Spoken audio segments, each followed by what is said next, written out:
ஆமாங்க. அக்ரிமெண்ட் போடாமல் யாரையும் வந்து கமிட் பண்ணாதீங்கன்னு நீங்கள் சரிங்களா? நீங்கள் வந்து பிரியா பவானி சங்கரை வந்து கமிட் பண்ணதை வந்து அக்ரிமெண்ட் போட்டு தான் பண்ணியிருப்பீங்க. கண்டிப்பாக. ஆனால் எந்த வித ப்ரொமோஷனும் அவங்க வரல. எந்த வித ப்ரொமோஷன்னா இப்போ பெரிய படம் ஹிட் ஆனால் கூட வரமாட்டாங்க சில பேர். கண்டிப்பாக. இப்போ வந்து அவங்க தமிழ் இண்டஸ்ட்ரியில் நல்ல பேர் வாங்கி வர ஒரு ஹீரோயின், அவங்க கண்டிப்பாக. ஏன் வரல? அவங்களை கூப்பிடலையா? இல்லை, கூப்பிட்டோம். அவங்க நியூசிலாண்டில் ஏதோ பிஸியாக இருக்குன்னு சொல்லி சொன்னாங்க ஷூட்டிங்கில். ஸோ அதுதான், ஒரு படம் ரிலீஸ் டேட் வந்து ஒரு ப்ரொடியூசர் கன்ஃபார்ம் பண்ணுறாங்க, டிஸ்ட்ரிபியூட்டர் சைடில் கன்ஃபார்ம் பண்ணுறாங்க அப்படின்னா அந்த டைமை வந்து வேல்யூ பண்ணி ஆக்டர்ஸ் வந்து சப்போர்ட் பண்ணணும். இப்போது ஃபார் எக்ஸாம்பிள் சொல்கிறேன், ஒரு லாஜிஸ்டிக்கல் எக்ஸ்பென்சஸ்னு ஒன்று வருங்க.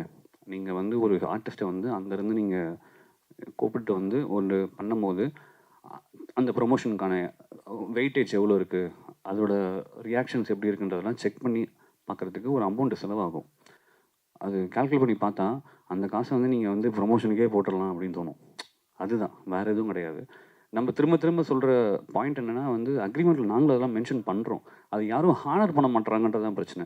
இப்போ பர்டிகுலராக எனக்கு இந்த ஆங்கர் தான் வந்து என்னை வந்து இன்டர்வியூ எடுக்கணும்னு சொல்லக்கூடாது. அது வந்து அப்போ சார் அது யாருங்க இது மாதிரி பர்டிகுலராக வந்து இதுமாதிரி ஆங்கர் தான் வேணும்னு சொல்லிட்டு அவங்க சொன்னாங்களா? எங்கிட்ட சொன்னாங்களான்னு தெரில, எனக்கு தெரில. ஆனால் எனக்கு அப்படி தான் நியூஸ் வந்தது, சொன்னாங்கன்னு தான் நினைக்கிறேன். ஆனால் எனக்கு எங்கிட்ட டேரக்டர் சொல்ல. எனக்கு இவங்க பண்ணணும் அவங்க பண்ணணும்னு சொல்லும் போதெல்லாம் வந்துட்டு இட்ஸ் அது வந்து அன்வான்ட். அது ஒரு படம் ப்ரொடியூஸ் பண்ணுறதுக்கு நாங்கள் எவ்வளோ எஃபோர்ட் போடுறோம், பணத்தை தாண்டி இருக்கிற உழைப்பு ஒன்று இருக்குது. அதே மாதிரி டைரக்டர்ஸோட விஷன் ஒன்று இருக்குது. சத்யதேவோடைய ப்ரொமோஷனை போய் நீங்கள் தயவுசெய்து ஒரு ஹீரோவோ ஒரு ஹீரோயினோ போய் பாருங்கள், என்ன மாதிரி ப்ரொமோட் பண்ணியிருக்காங்க. தனஞ்சயோட ப்ரொமோஷன் என்னன்னு போய் பாருங்கள். இந்த படத்தை கொண்டு போய் கடைசி கட்டத்தில் இருக்கிற மக்கள்கிட்ட போய் சேர்க்கறதுக்கு அவங்க பட்ட கஷ்டம்னா வந்து ஒரு 15-20 நாள் மெனக்கெட்டு மனுஷன் வந்து ஒரு 2 படம் கமிட்மெண்ட்டில் வச்சுருக்காப்புல. இருந்தாலும் ரெண்டுமே பெரிய பேனரு, பெரிய ரோலு, அதெல்லாம் ஒதுக்கி வச்சுட்டு நம்ம ஒரு படம் பண்ணியிருக்கோம், அதுக்கான டெடிகேஷன் கொடுக்குறோம். சம்பளம் கொடுத்தோம் வாங்கணும் அதெல்லாம் கிடையாது. அதை தாண்டி ஒரு டெடிகேஷன் இருக்குல்ல, அதை தான் நாங்கள் கேட்குறோம். சார் இப்போ இது மாதிரி வந்து நீங்கள் சொல்கிறீங்க பெரிய பேனரு பெரிய படம் பண்ணுறோன்ட்டு. ஆனால் வந்து என்ன பண்ணுறாங்கன்னா பெரிய பெரிய ஆர்டிஸ்ட் நடித்த ப்ரொமோஷனுக்கெல்லாம் ஆடியோ லான்ச்சுக்கெல்லாம் பெரிய பெரிய ஹீரோயின்ஸ்லாம் வராங்க. ஏன் ரஜினி சாரும் கூட வர்றாரு, கமலஹாசன் சார் கூட வராங்க, நயன்தாரா கூட வராங்க. ஆனால் வந்து சின்ன படம் யாராவது பண்ணிட்டாங்கன்னா அவங்க சைட்லேருந்து யாரும் வர்றது கிடையாது. இது வந்து ப்ரொடியூசருக்கு நிறைய பாதிப்பு உண்டாக்குதா? ஏன்னா வந்து நம்ம படத்துக்கு வரமாட்டாங்க, அடுத்த படத்துக்கு போகிறாங்கன்ட்டு ஒரு விஷயம் இருக்குல்ல சார்? சார் இது எஸ்கே சொன்ன ஒரு டைலாக் தான் சொல்லணும். ஜெயிச்சிருவேன்னு சொன்னால் எவனும் நம்ப போகிறதில்ல, ஜெயிச்சுட்டு சொன்னால் நம்புவாங்க. இப்போ நாங்கள் ஜெயிச்சிட்டோம், அடுத்த வாட்டி கூப்பிட்டா தானாக வர போகிறாங்க, அவ்வளோதான், சிம்பிள்.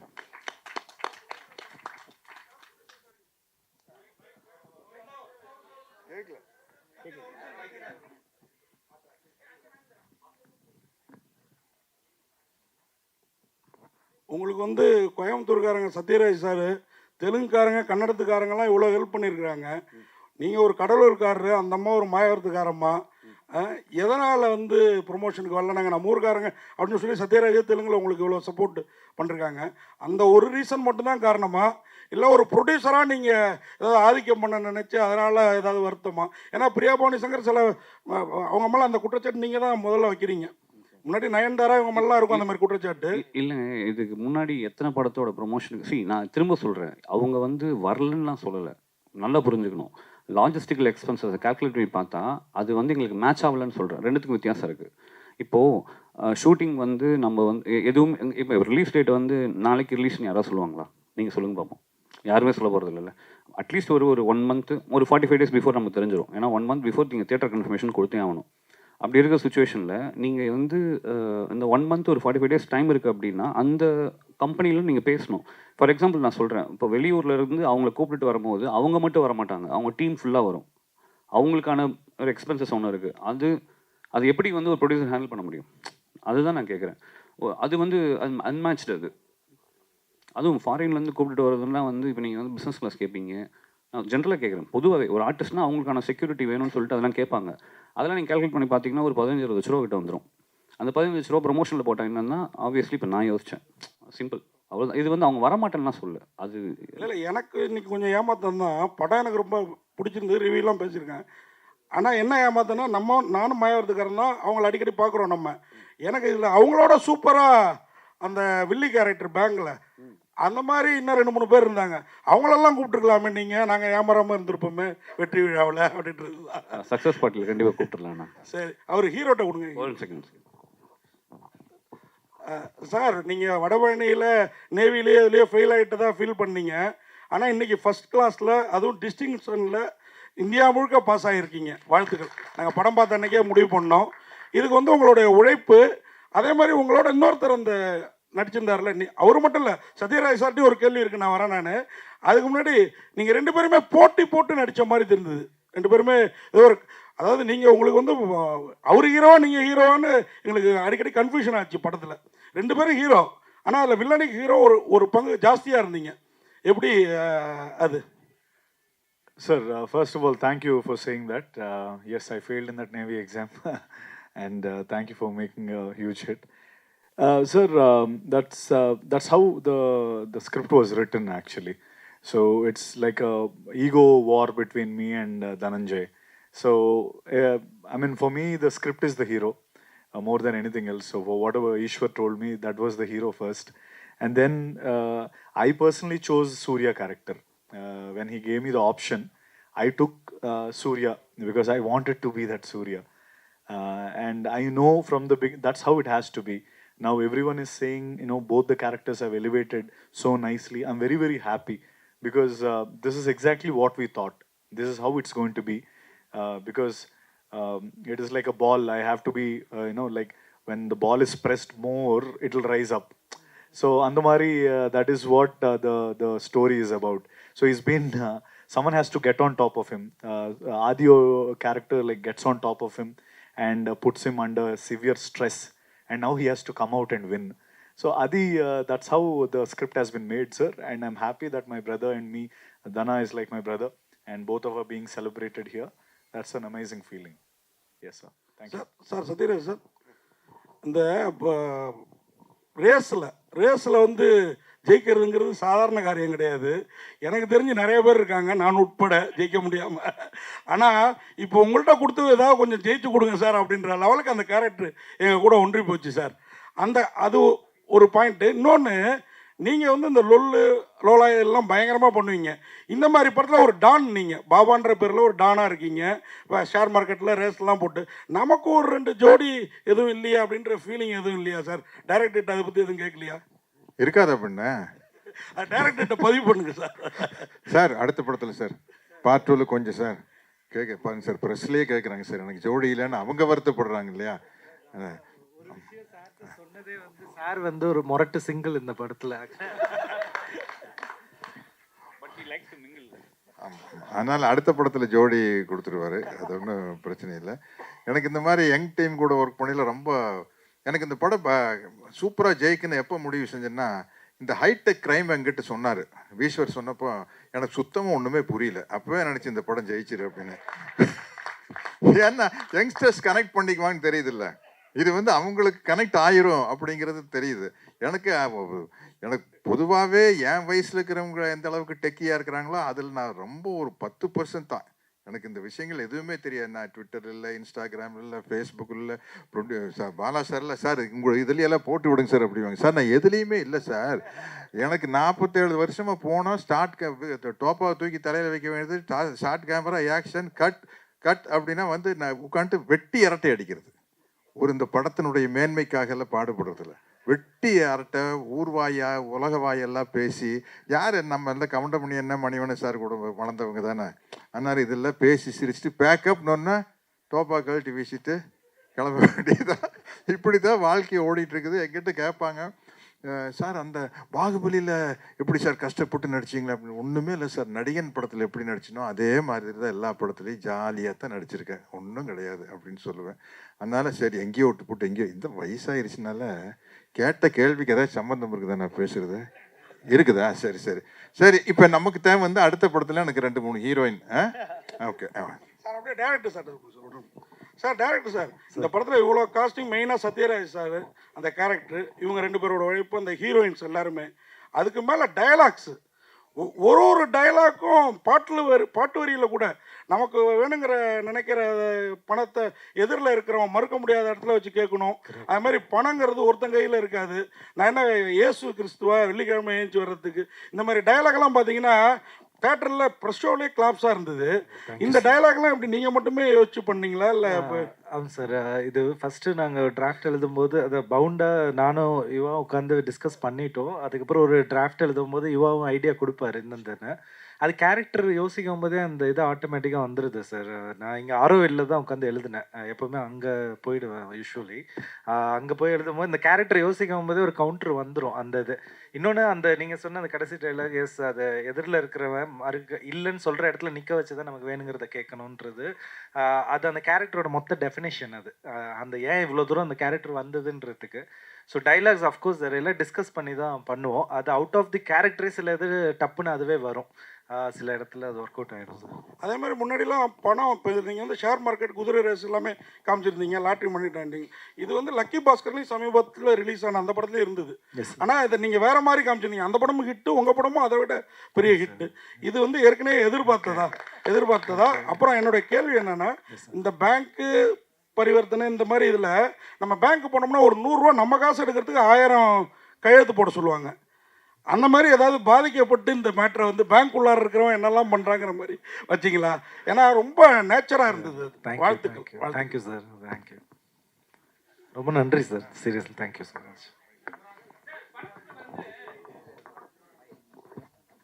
படத்துக்கு ஆக்சுவலாக பார்த்தா 2 ஹீரோ மாதிரி சொல்கிறீங்க. ஆனால் ஜீப்ரான் ஏன் வச்சிங்க? அது பிளாக் அண்ட் ஒயிட் கோடுக்காக வச்சிங்களா, இல்லை ப்ரொடியூசர் சொன்னதுக்காக வச்சிங்களா? இல்லைங்களே, இது அவுட் ஆஃப் ஸ்கிரிப்ட் எழுதும் போதே அது திடீர்னு அது வரணும் மைண்டில். ஸோ அப்படி வந்தது தான் ஜீப்ரானு.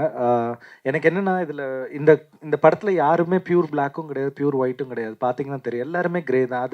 அது ஹியூமன்ஸே அப்படி தான் நான் நம்புகிறேன். ஏன்னா சுச்சுவேஷனை வச்சு அவங்க நம்ம சில சமயம் பொய் கூட சொல்லுவோம். அதை தவிர்க்க முடியாது. அன்லெஸ் அண்ட் அன்டில் நம்ம காந்திஜி மாதிரி ஒரு ஃபாலோவராக இருந்தால் அது வேறு இது, ஒரு எத்திக்கல் ஸ்டாண்டுன்றது. நான் சொல்கிறது உண்மையை பேசினாருன்னு ஒரு இடத்துல ஸ்டாண்ட் எடுத்தார்ல, அந்த பாயிண்ட்டை மட்டும் சொல்கிறேன். நீங்கள் என்ன மறுபடியும் கேட்டுக்கோளும். ஓகே, சூப்பர் பிரதர் நீங்கள். ஸோ அந்த இதில் வந்து ஜீப்ரான்னு வைக்க போகும்போது எனக்கு இந்த கதைக்குள்ளே வந்து எனக்கு, ஏன்னா இது ஒரு ஆடுபுலி ஆட்டம் மாதிரி தான் இது. ஸோ நிறையா இந்த ஒரு ஜங்கிளில் ஒரு அனிமல்ஸ் எல்லாம் வந்து எல்லாமே அசம்பிள் ஆகிற மாதிரி, ஒரு பிளாக் ஹார்ஸ், ஒரு ஒயிட் ஹார்ஸ், ஒரு ஃபாக்ஸ் இருக்குது, ஒரு ஊல்ஃப் இருக்குது, ஒரு குரோக்கடைல் இருக்குன்னு அந்த எல்லாத்தையும் வைக்கும் போது அதோட களம் வந்து ஒரு செஸ் போர்ட் மாதிரி தான் நான் பார்க்குறேன். ஸோ அதுக்கு ஒரு பிளாக் அண்ட் ஒயிட் சதுரங்க வேட்டைன்றது சூப்பர் டைட்டில் இருக்குது. எனக்கு அது உங்களுக்கு தெரியும் ஆல்ரெடி. ஸோ கருப்பு வெள்ளைன்னு வைக்கிற அது எனக்கு அந்த மாதிரியான ஒரு இதில் வரவே இல்லை. சரி, எனக்கு டக்குன்னு யோசிக்கும் போது ஒரு இங்கே எல்லாருமே வந்து பியூராக வந்து பிளாக்குன்னு சொல்லிட முடியாது, ஒயிட்டுன்னு சொல்லிட முடியாது. இங்கே இருக்க எல்லாருமே ஜீப்ரா, அப்படி தான் நான் பார்க்குறேன். ஸோ அதுக்கு தான் அது வச்சதுங்க பர்பஸாக. சார், ஜீப்ரா 2 வந்துட்டு நீங்கள் லீட் கொடுத்துருக்கீங்க. இப்போ அவர் வந்து சொன்னார் சூப்பர் ஸ்டாரை வச்சு நீங்கள் எடுப்பீங்க கண்டிப்பான. நீங்கள் எதுவும் அதை வச்சு ஸ்டோரி அவர்கிட்ட சொல்லியிருந்தீங்களா, இல்லை வந்து அவர் வந்து உங்களுக்கு வாழ்த்துக்கள் சொல்கிறக்காண்டி அப்படி சொன்னாரான்னு? சார், அவர் என் மேலே வச்சுருக்க நம்பிக்கை தான் அது காட்டுது சார். சார் ஒரே நிமிஷம் சார். இங்கே சார், படம் வந்து ரிவ்யூவால் தான் நல்ல ஒரு வரவேற்பு கிடைச்சது அப்படின்னு சொல்லியிருந்தீங்க. இப்போ உங்கள் படத்துக்கு ரிவ்யூவால் தான் படம் நல்ல வரவேற்பு அடைஞ்சுன்னு, அதே மாதிரியே இப்போ சமீபத்தில் பார்த்தீங்களா ரிவ்யூவால் தான் ஒரு படம் ஓடவே இல்லை அப்படின்னு சொல்லிட்டு இந்த மாதிரி தியேட்டர்ஸில் ரிவ்யூலாம் எடுக்கக்கூடாது அப்படின்ற மாதிரி சொல்லியிருந்தாங்க. ஸோ அந்த மாதிரி இப்போ இந்த ரிவ்யூ வந்து பாசிட்டிவ் நெகட்டிவ் அப்படின்ற தாண்டி இப்போ உங்களுக்கு வந்திருக்கு. ஸோ பொதுவான உங்களுடைய பாயிண்ட் ஆஃப் வியூ உங்களுக்கும் அப்படி, சத்யராஜ் சார் நீங்களும் அப்படி ரெண்டு வார்த்தை அதை பற்றி. இதை பற்றி எப்படி இதை ஓப்பனாக எப்படி நான் என்ன சொல்கிறேன்னு, ஏன்னா இந்த it's the right stage to talk about இட்னா தெரில. Can I pass this sir? இது சரி, நீங்கள் பேசுகிறீங்க sir. Sathyaraj sir, Sathya sir, நீங்களே சொல்லியிருந்தீங்க இந்த படத்துக்கு நல்ல ரிவ்யூஸ்லாம் வருது, ஹவுஸ்ஃபுல் அப்படி இப்படின்ற மாதிரி. ரிவ்யூஸ் பார்த்து தான் நீங்களே ஒரு ஐடென்டிஃபை பண்ண முடியுது படம் நல்லா ரீச் ஆகுது அப்படின்றது. ஸோ இப்போ ரீசெண்டாக நீங்கள் எந்த படத்தை பற்றி சொல்கிறேன்னு உங்களுக்கும் தெரியும். எதிலேருந்து அறிவிப்பு வந்தது, இப்போ படமே ரிவ்யூவால் தான் ஓடலை அப்படின்றது சொல்கிறாங்க. படம் நல்லா இருந்தால் நல்லா இருந்துச்சுன்னு சொல்ல போகிறாங்க, இல்லைன்னா இல்லைன்னு சொல்ல போகிறாங்க, எல்லாருக்கும் தெரிஞ்ச விஷயம். பட் ரிவ்யூவால் தான் படம் ஓடலை, ஸோ யார் ரிவ்யூ எடுக்கக்கூடாது அப்படின்ற மாதிரி சொல்லியிருக்காங்க. ஸோ நீங்கள் சொல்லுங்கள் சார். நீங்கள் பல படங்களை பார்த்துருப்பீங்க, பல ரிவ்யூவில் பார்த்துருப்பீங்க. இப்போ சமீபத்தில் இந்த பிரச்சனை போயிட்டு இருக்கு. இல்லை, ஒரு படத்துக்கு ரிவ்யூ பண்ணுறது வந்து பத்திரிகையாளர்களுடைய உரிமை, அதை நான் இல்லைன்னு சொல்ல. ஆனால் வேணும்னே கொஞ்சம் அதிகமாக ஃபோக்கஸ் பண்ணி அடிக்கிறேன்னு ஒன்று இருக்கு இல்லையா? அது வந்து நீங்கள் சொல்கிற படத்துக்கு தெளிவாக தெரிஞ்சது. ஒரு படம் பிடிச்சது பிடிக்கலங்கிறது வேற, பட் கரங்கட்டி அடிக்கிறது அப்படிங்கிற ஒரு ஃபீல் வந்து அந்த நீங்கள் சொல்கிற குறிப்பிட்ட படத்தினுடைய ரிவ்யூக்கு வந்தது. அது தவறான விஷயம் அப்படின்னு நான் நினைக்கிறேன். ஏன்னா ஒரு படம் பிடிக்குது பிடிக்காத ஒருவருடைய தனி மனிதனுடைய விருப்பம், அதில் வந்து எந்த விதமான அப்ஜெக்ஷன் கிடையாது. இருந்தாலும் அந்த ஒரு ஆஸ்பெக்ட் வந்து தப்புன்னு நான் நினைக்கிறேன். அது கொஞ்சம் இருந்ததாக நானும் உணர்றேன். ஏன்னா நான் நல்லா இருக்குது நல்லா இல்லைங்கிறத தாண்டி பர்சனலாக அட்டாக் பண்ணி பர்சனல் லைஃப் எல்லாம் அவங்களுடைய தனிப்பட்ட வாழ்க்கையெல்லாம் அட்டாக் பண்ணிங்கிறது வந்து அது எப்படி ரிவ்யூக்குள்ளே வரும்? அதுக்கு ரிவ்யூக்கு என்ன சம்மந்தம் இல்லையா? இல்லை சார், இப்போ நீங்கள் சொன்ன மாதிரி ரிவ்யூஸ் எல்லாமே ரிவ்யூவர்ஸ் பண்ணுறது இல்லை. இப்போ தியேட்டர்ஸ்லேருந்து படம் பார்த்துட்டு வர பப்ளிக்கு கொடுக்குற ரிவ்யூ தான் பண்ணக்கூடாதுன்னு சொல்லியிருக்காங்க. ஸோ பப்ளிக்கோட பாயிண்ட் ஆஃப் வியூவில் இந்த படம் நல்லா இருக்குது, இது நல்லா இல்லை, இந்த படம் மாதிரி இருக்குது அப்படின்ற அந்த கம்பேரிசேஷன் இது எல்லாமே இருக்கும். ஸோ அதை வந்து அக்செப்ட் பண்ணிட்டு தானே சார் ஆகணும். படம் ரிலீஸ் பண்ணுறோன்றது பப்ளிக் தான். அவங்க சொல்கிற பாயிண்ட்டையும் நம்ம ஏற்றுக்கிட்டு தானே சார் ஆகணும். நல்லா இல்லைன்னா நல்லா இல்லைன்னு ஏற்றுக்கிட்டு தானே ஆகணும். இல்லை, அது ஏற்றுக்கிறது தப்பு இல்லை. ஆனால் என்னென்னா ஒரு கல்ட் டெவலப் ஆயிடுச்சுன்னு வச்சுக்கங்களேன். எப்படி பார்த்தியா, அவங்க யாருன்னே தெரியாது, எப்படி வச்சு அடித்தம் பார்த்தியா, வச்சு செஞ்சம் பார்த்தியா, அப்படிங்கிற மாதிரி ஒரு ரசிகனுக்கு ஒரு மனப்பான்மை வந்துருச்சுன்னு வச்சுங்களேன். நாளைக்கு அடுத்த படத்தில் அவங்களுடைய ஃப்ரெண்டு வந்து நான் உன்னை மீறி அடிக்கிறேன் பாடுறா அப்படின்னு அடிப்பாங்க. அந்த ஒரு விஷயம் வந்து தவறான விஷயம். நிச்சயமாக வந்து ஒரு படத்தில் இருக்கிற நிறை குறைகளை சொல்ல, அதை தாண்டி அவங்களுடைய பர்சனல் விஷயத்தை படத்தினுடைய ரிவ்யூக்குள்ளே அட்டாக் பண்ணக்கூடாது. ஏன்னா நான் சொன்ன மாதிரி எல்லாருமே பணம் வாங்குறவங்க, இவர் ஒருத்தர் தான் பணம் போடுறவர் இல்லையா? அதனால் வந்து எங்களுடைய பர்சனல் லைஃப்பை வச்சு ஒரு படத்தை எப்படி அட்டாக் பண்ணலாம், அது வந்து கண்டிப்பாக கண்டிக்கத்தக்க ஒரு விஷயம். அதில் எந்த விதமான சந்தேகம் சொல்கிறீங்களா சார்? படம் பார்த்துட்டு வரவங்களுக்கும் சொல்கிறீங்களா சார்?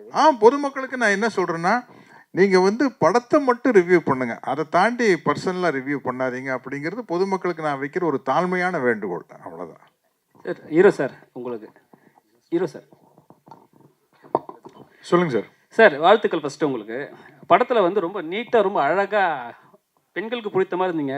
இப்போ வந்து ப்ரெஷ் சக்ஸஸ் மீட்க்கு ரொம்ப ரக்கடாக வந்துக்கிறீங்க. தமிழ்நாட்டு பெண்களுக்கு வந்து ரக்கடாக இருந்தால் ரொம்ப பிடிக்கும். ஸோ அதனால் வந்திருக்கீங்களா அப்படி? I'm Semma Mass actually, sir. I'm actually that character. He made me shave and all, but this is how I usually look. And I'm actually doing another film. For that, I've grown the beard and all. But yeah, I'm glad that you like me in this look. So I'll try to do more films in this look here. Director sir, director sir, sir சொல்லுங்கள் sir. படத்தை திரைக்கதை, வசனம், இயக்கம், நடிப்பு எல்லாம் நல்லா இருக்கு. ஆனால் கதைன்னு பார்த்தா எனக்கு ஒரு தப்பான கதையாக தோணுது. ஒரு வங்கியை கொள்ளையடிப்பது அப்படிங்கிறதும், ஒரு வங்கியிலிருந்து பணத்தை எடுத்துகிட்டு போய் திருப்பி வைக்கிறது அப்படிங்கிறதும் ஒரு சட்டவிரோதம் வேறு.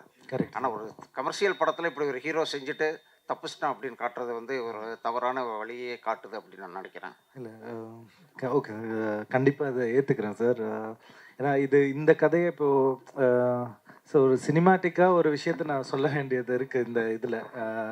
ஸோ ஆன்டி இப்போ அதுதான், இப்போ நான் ஆன்டி ஹீரோ மாதிரி ஒருத்தவங்களை வச்சு இப்போது ஒரு விஷயத்தை நான் சொல்லும்போது இன்னும் ஆணித்தரமாக ஒரு விஷயம் இறங்குது. இப்போ நான் வந்து சாப்பிடாத ஒரு குழந்தைகிட்ட சொல்கிற மாதிரி தான் அது. அதட்டுனா அது வேறு மாதிரி இதாக இருக்குது. ஒரு மாதிரி இது பண்ணாத, நான் வேறு எதாவது வாங்கி தரேன், இதை கொடுன்னு சொல்லி பொய் சொல்லி தான் வாங்க வேண்டியதாக இருக்குது ஒரு பொருள் அந்த குழந்தைகிட்ட இருந்தால். அந்த மாதிரி தான் இது பார்க்குறேன் sir. But I'm taking your point வேலிடாக. இந்த கதைக்கு அது தேவைப்பட்டது சார். ஏன்னா இப்போ நான் இந்த படத்தை நான் எழுதிட்டு ஒரு ஸ்கிரிப்ட் எங்கள் அப்பாட்ட கொடுக்கும்போது எங்கள் அப்பாவோட ஃபஸ்ட்டு பாயிண்ட்டு போய் பேங்க்கில் போய் நாமினி நேம் ஃபில் பண்ணிட்டு வந்தார். அது நடந்தது. அது ஏன்னா அந்த இதில் வந்து நான் அந்த இதில் அந்த மாதிரி பயமுறுத்தினதுனால தான் இப்படி நடக்குமோ அப்படின்ற மாதிரி இருக்குது. அது ஏன்னா பேங்க்கில் நடக்கிற தப்பு நிறைய வெளியே தெரியறதே இல்லை. ஏன்னா உள்ளே இன்வெஸ்டிகேஷன் டீம் போட்டு எல்லாத்தையும் மூடிடுறாங்க, அது ரெப்புடேஷன் கெட்டு போயிடும்ன்றதுனால. ஸோ இந்த மாதிரி இடத்துல கொஞ்சம் இப்படி நெகட்டிவாக சொல்லும்போது கொஞ்சம் ரீச் ஆகுன்ற மாதிரி ஒரு தாட் ப்ராசஸில் இது எழுதுனது சார். அதுக்கு தான். சத்யராஜ் சார், லாஸ்ட் சார் எங்கே சார்? சார் எப்பவுமே நீங்கள் சொல்லுவீங்க எந்த படமாக இருந்தாலும் ஓடினா ஓடும், ஓடலைன்னா நம்ம ஒன்றும் பண்ண முடியாதுன்னு சொல்லிட்டு. எப்பவுமே வந்து லோகேஷ் கனகராஜ் வந்து ஒரு டெடிக்கேட்டான ஆர்டிஸ்ட் தான், நீங்களும் டெடிக்கேட்டான ஆர்டிஸ்ட் தான் சரிங்களா? இப்போ கூலியில் நடிக்கிறீங்க, உங்களை செலக்ட் பண்ணும்போது நீங்கள் பார்த்துக்கலாம் அப்படி சொன்னீங்களா, இல்லை வந்து லோகேஷ் கனகராஜுக்கு ஏற்ற மாதிரி பேசுனீங்களா? முதலாவது வந்து இந்த படத்தினுடைய ப்ரெஸ் மீட்டில் அதை பற்றி பேச முடியாது. ஏன்னா இன்றைக்கி எல்லா கம்பெனிலையும் வந்து அக்ரிமெண்ட் இருக்குது. அவங்க அந்த படத்தை பற்றி அந்த படத்தினுடைய ப்ரொமோஷன் தான் பேசணும். ஏன்னா என்ன விஷயம் சொன்னாலும் அது வெளியில் லீக் ஆகிற மாதிரி இருக்கும். நான் வந்து அக்ரிமெண்ட் வேறு வர கார்ப்பரேட் கம்பெனி அக்ரிமெண்ட் வந்து அந்த காலத்தில் ஆனந்தவுடன் இந்த கல்கி தீபாவளி மலர் அளவுக்கு வருது. அது படிச்சும் புரிஞ்சுக்க முடியாது, நான் படிக்கிறதும் இல்லை. அதுக்கு பெரிய ராம்ஜெத் மலானி மாதிரி ஒரு வக்கீலத்தை கூப்பிட்டு வரணும். நான் ஒரு 15-20 பக்கம் அப்படியே சர்ன்னு பெரட்டுவேன். கரெக்டாக என்னுடைய அந்த பேமெண்ட் போர்ஷன் இருக்கு பாருங்க, அதை மட்டும் பார்ப்பேன். கண்ணில் விளக்கு நீ ஊற்றிட்டு சரி இது அட்வான்ஸு, இது first schedule, second schedule, third schedule, before dubbing settlement, ஓகேப்பா போடுப்பா கையெழுது அப்படின்னு போடுது. அதனால் அதில் எல்லாம் என்ன எழுதியிருக்குன்னே தெரியல. நீங்கள் இப்போ ஏதாச்சும் என் வாயை பிடிங்க ஏதாச்சும் உடறி குட்டி நாளைக்கு நம்ம மேலே கேஸ் போடுற மாதிரி ஆகிடக்கூடாது இல்லை. அதனால் அந்த படத்தினுடைய ப்ரமோஷனில் பேசிக்குவோம். அதே தான் அதை இல்லை, பொதுவாகவே அப்படி அக்ரிமெண்ட் அந்த படத்தினுடைய அக்ரிமெண்ட் அவங்க தான் எல்லாமே ரிலீஸ் பண்ணோம். இப்போ அந்த படத்தில் வந்து என்ன கெட்டப் அப்படிங்கிறது அவங்களே ரிலீஸ் பண்ணிட்டாங்க. என் பேர் வந்து ராஜசேகர்னு போட்டு ரிலீஸ் பண்ணிட்டாங்க. அதனால் அதை பற்றி பேசல, மற்ற விஷயங்கள் வந்து பேசக்கூடாது அப்படிங்கிறது தான்.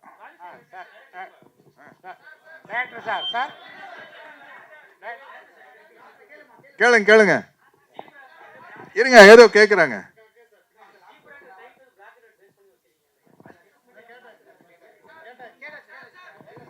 சார்